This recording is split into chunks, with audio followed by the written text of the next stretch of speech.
Evo Morales fungió 14 años siendo presidente del país e indicó que fue el presidente que más tiempo estuvo en ese cargo, más que Velasco, más que cualquier otro de los presidentes que hace 2 siglos atrás ejercieron el poder en nuestro país. Esta dictadura concluyó, pero nos dejó una herencia de conflictos, de problemas, entre ellos algunos temas que hasta es importante hablar con ustedes de la denominación del país. Ayer se acabó el Estado Plurinacional de Bolivia y se fue con Evo Morales.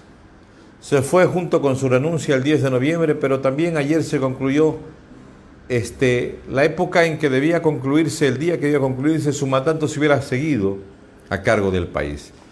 Yo creo que es el último 22 de enero que vamos a tener un feriado, que no tenemos nada que festejar, excepto decir que fue la fecha en que nos impusieron para mostrar más diferencias de colores en la piel en el país, generar mayor racismo, generar mayor división. A mi criterio se enarbolaron muchas banderas falsas y muchos criterios históricos también inventados y falsos. Hay algún tema que yo quiero conversar con ustedes, que es el tema referente al nombre. Si partimos del nombre a Bolivia a nuestro país se le puso el nombre de República, Estado Plurinacional de Bolivia, siendo la República de Bolivia. Estuve revisando y conforme a la Constitución Política actual que rige desde el año 2009, no se tiene en ninguna parte de la Constitución Política del Estado que diga Estado Plurinacional de Bolivia, sino simplemente es un decreto supremo, el número 48 del 18 de marzo del 2009, que miren lo que dice ese decreto, porque cuando ven en la Constitución Política del Estado, Bolivia seguía siendo una república y al momento sigue siendo una república. Y entonces el MAS y Evo Morales se da cuenta de esa situación y dictan un decreto supremo. Y ese decreto dice lo siguiente: artículo único. Se señala en cumplimiento de lo establecido en la Constitución Política del Estado. En ninguna parte de la Constitución Política del Estado dice eso. Se los voy a leer después. Deberá ser utilizado en todos los actos públicos y privados, en las relaciones diplomáticas internacionales, así como en la correspondencia oficial a nivel nacional e internacional, la siguiente denominación: Estado Plurinacional de Bolivia. Este fue un decreto, es un decreto de Evo Morales junto con sus exministros y no está acorde a la Constitución Política del Estado, tampoco lo está con lo que decía la ciudadanía y por tanto nuestro país se denomina República de Bolivia. Y eso lo respalda, yo quisiera que todos tengan una Constitución Política del Estado, es bueno tenerla, el artículo 11 de la Constitución Política de nuestro país, que todavía hay muchas dudas sobre esta Constitución, que fue hecha en cuarteles, que fue hecha fuera de término, etcétera, etcétera, pero sigamos la corriente. La República, capítulo 3, Sistema de Gobierno, artículo 11. La República de Bolivia adopta para su gobierno la forma democrática y participativa. Primero. Después el artículo 146, el 202, el 238 y el 339 de la Constitución Política refrendan que nosotros somos la República de Bolivia. En tal sentido, con todo respeto, le pido a la señora Presidenta Yanine Áñez que con otro decreto anule ese decreto y que se deje vigente el hecho de que nosotros somos la República de Bolivia. Este no es un Estado plurinacional, porque en ninguna parte, ni en la Constitución Política del Estado, ni en ninguna parte de las normas hablan de Estado plurinacional. Para que quede claro. Hasta ayer supuestamente hubiésemos funcionado si Evo hubiese estado como presidente, pero se acabó ese tema. Pero ayer hemos visto dos discursos. Un discurso emitido desde Bolivia, desde el Palacio Quemado, por la presidenta. Un discurso limpio, transparente, democrático, unitario, donde hablaba de la unidad del país.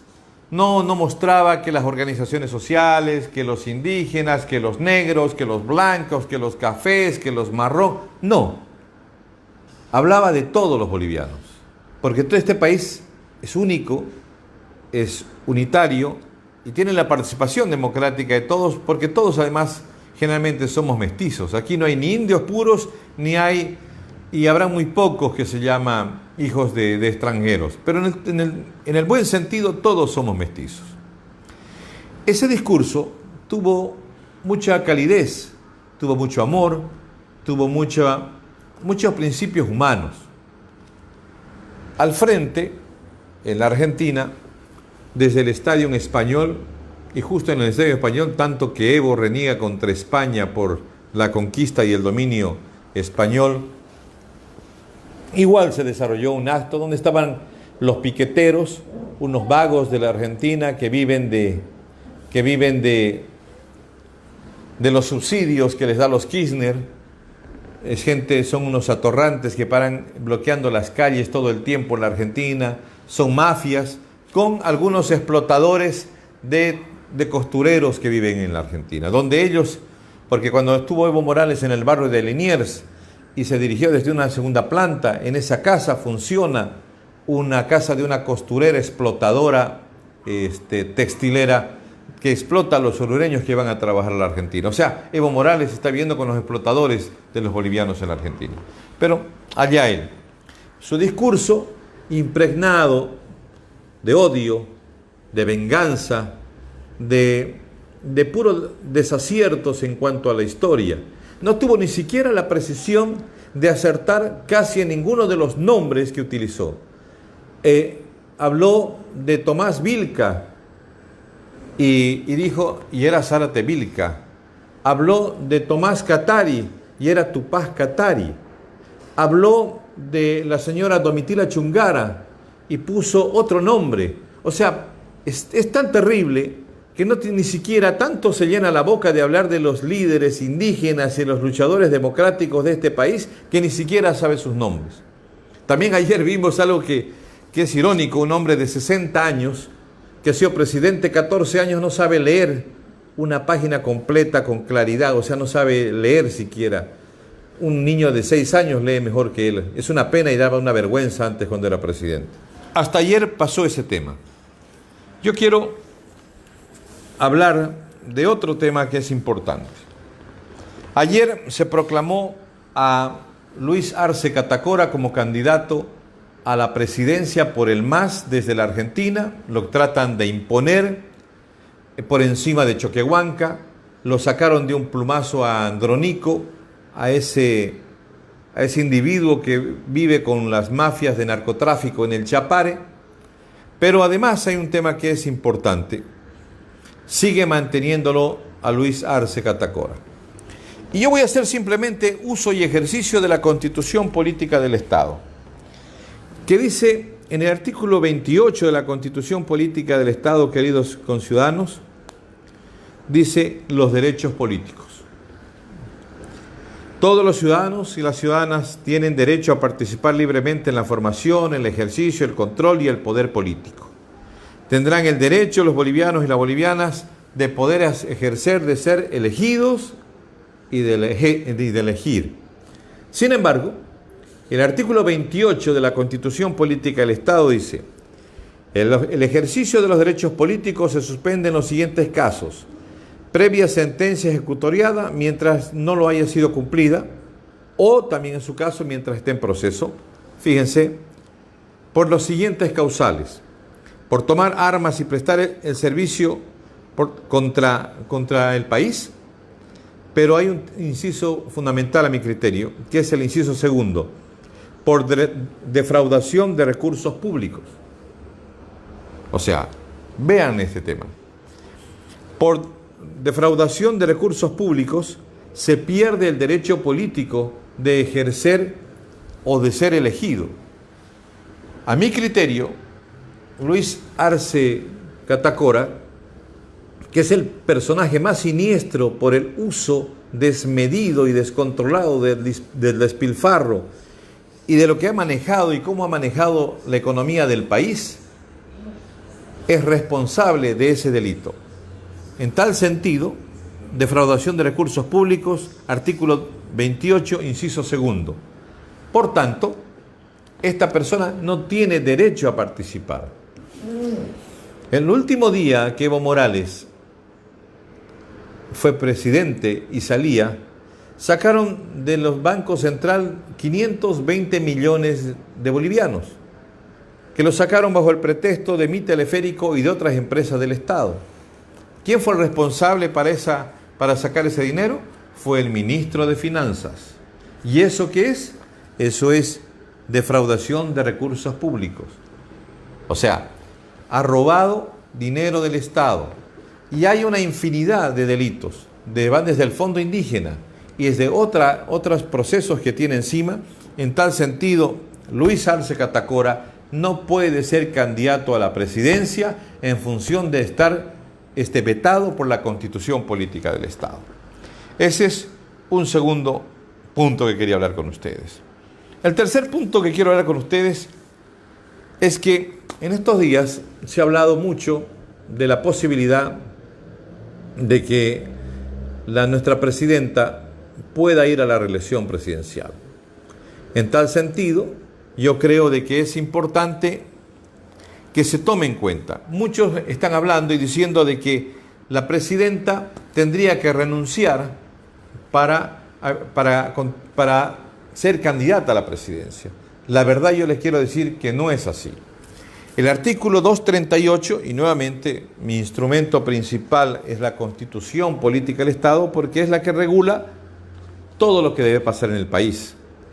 ¿Y qué dice el artículo 238? En su inciso tercero dice, quienes deberán renunciar 3 meses antes para habilitarse como candidatos, dice que podrán ser todos, a excepción del presidente y el vicepresidente de la República.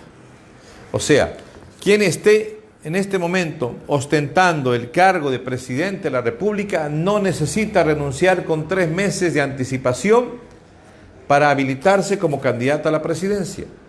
En tal sentido, yo creo que la presidenta no tiene ningún impedimento a que pueda ser elegida como candidata de cualquier fuerza política para que pueda asumir el desafío de ser presidente de nuestro país.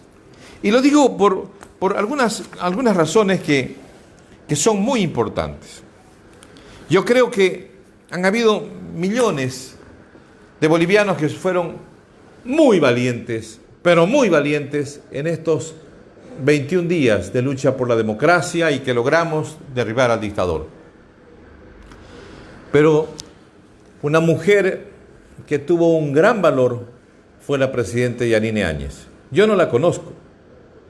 Sin embargo, he visto que el valor que ha tenido para asumir la presidencia del país en el momento más difícil que tuvo este país, cuando se estaba incendiando, cuando estábamos a punto de una guerra civil, cuando se estaban quemando, se estaba destruyendo este país, cuando nos mandaba Evo Morales a sitiar las ciudades de hambre, cuando existían motines policiales, cuando había el mayor conflicto que jamás hemos tenido en los últimos, 50, 60, 70 años, quizás así como la revolución del 9 de abril de 1952, tuvimos una mujer que tuvo la valentía de declararse presidenta, porque hay que estar en ese lugar. Y esta mujer lo tuvo, esta madre lo tuvo. Y miren, ya cumplió su mandato, cumplió los objetivos de su mandato, pacificó el país. ¿Se imaginan lo que es pacificar el país? Nombrarse presidenta, mantenerlo al dictador fuera, pelearse con 2/3 de una asamblea plurinacional, de una asamblea masista que está en contra del Estado, con 2/3 de masistas enemigos al frente del Palacio Quemado, con un poder judicial totalmente funcional al MAS, con un tribunal constitucional masista, con una fiscalía masista. Fue una mujer la que nos dio la tranquilidad y nos devolvió la paz a Bolivia. Yo creo que esta mujer ha pasado todos los exámenes y tiene todos los méritos